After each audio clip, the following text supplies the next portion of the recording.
Hello everyone, আসসালামু আলাইকুম। আজকে আমি আপনাদের সাথে শেয়ার করব অসম্ভব মজাদার একটা ডেজার্ট রেসিপি। এই রেসিপিটা দেখতে যতটা না সুন্দর, খেতে কিন্তু অসম্ভব মজার হয়। অনেকেই বলেছিলেন এই রেসিপিটা যেন শেয়ার করি, ফাইনালি আজকে কিন্তু শেয়ার করলাম। তো রেসিপিটা ভালো লাগলে অবশ্যই একটা লাইক কমেন্ট শেয়ার করে পাশেই থাকবেন। রেসিপিটা বানানোর জন্য চুলায় একটা হাঁড়ি বসিয়ে দিয়েছি। এরপরে আমি দিয়ে দিলাম হাফ লিটার গরুর দুধ, স্বাদ মতো চিনি, তারপরে দিয়ে দিব 2 চা চামচ কর্নফ্লাওয়ার, তারপরে আমি দিয়ে দিব এখানে 1 চা চামচেরও কম কাস্টার্ড পাউডার। এখানে আমি কাস্টার্ড পাউডারটা ব্যবহার করেছি। আমি যে ক্রিমটা বানাবো এই ক্রিমে একটা সুন্দর কালার চলে আসবে। সাথে আমি দিয়ে দিলাম এখানে ড্যানিশ, যেটা কনডেন্স মিল্ক বলে। দিয়ে আমি সবগুলো উপকরণ সুন্দর করে মিশিয়ে নিব। অবশ্যই সবগুলো উপকরণ একসাথে সুন্দর করে মিশিয়ে নিব। নিয়ে চুলার জালটা আমি ধরিয়ে দিলাম। এরপরে এভাবে একটা ক্রিম বানিয়ে নিলাম। এরপরে সেমাই ভাজার পালা। তো আমি এই যে কড়াই একটু ঘি দিয়ে দিলাম। তারপরে এই যে সেমাইগুলো সুন্দর করে ভেঙে দিয়ে দিব, মানে ছোট ছোট করে একদম দিয়ে আমি ঘি আর সেমাইগুলো সুন্দর করে ভেজে নিব।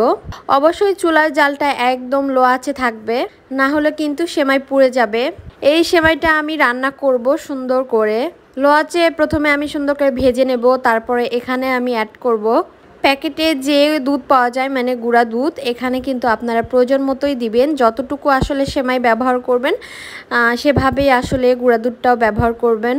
এটার কোনো পরিমাণ নাই, আসলে যে যেরকম খেতে পছন্দ করবেন ওরকম করেই দিতে পারবেন।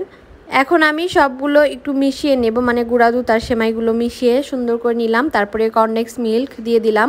এই কাস্টার্ড কাপ রেসিপিটার মূল উপকরণ কিন্তু এই কর্নডেন্স মিল্ক। এখানে কিন্তু চিনি একদমই ব্যবহার করা যাবে না।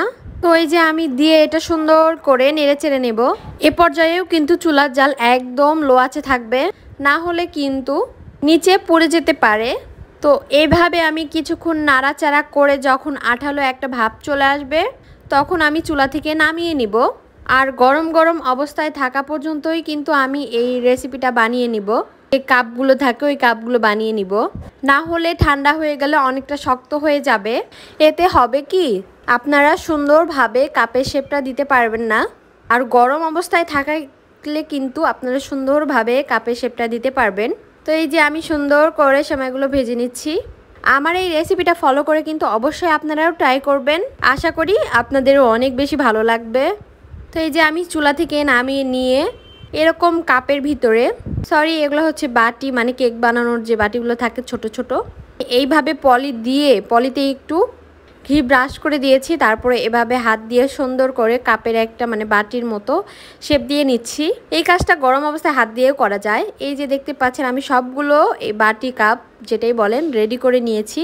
বাটির মতো লাগে আবার কাপের মতো লাগে, তাই না? এরপরে আমি আগে থেকে যে ক্রিমটা রেডি করে রাখছিলাম ওইটা এখন সবগুলো কাপের ভিতরে দিয়ে দিব।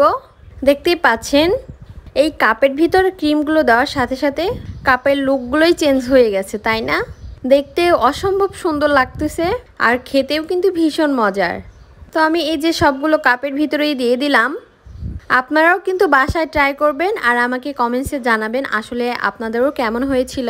আমি এই রেসিপিটা কিন্তু এটাই প্রথম বানিয়েছি। আপনাদের ভাইয়া এটা খেয়ে তো বলছে অনেক বেশি মজার হয়েছিল।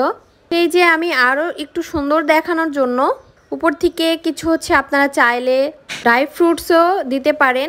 আমি এখানে একটু আরও সুন্দর দেখানোর জন্য চেরি দিয়ে নিচ্ছিলাম। আমি এখানে সুন্দর করে সবগুলো কাপের ভিতরেই দিয়ে নিব। চেরি দেওয়ার পরে আরও সুন্দর লাগতেছে, তাই না?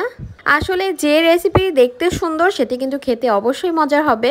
আমি এই যে সবগুলো কাপের উপরে দিয়ে নিলাম। আর দেখতে পাচ্ছেন এটা আমার হচ্ছে সেমাই কাস্টার্ড কাপের ফাইনাল লুক। তো কেমন হয়েছে বলেন তো? যাই হোক, আজকের এই রেসিপিটা এ পর্যন্তই। সবাই ভালো থাকবেন, দেখা হবে নেক্সট কোনো ভিডিও নিয়ে।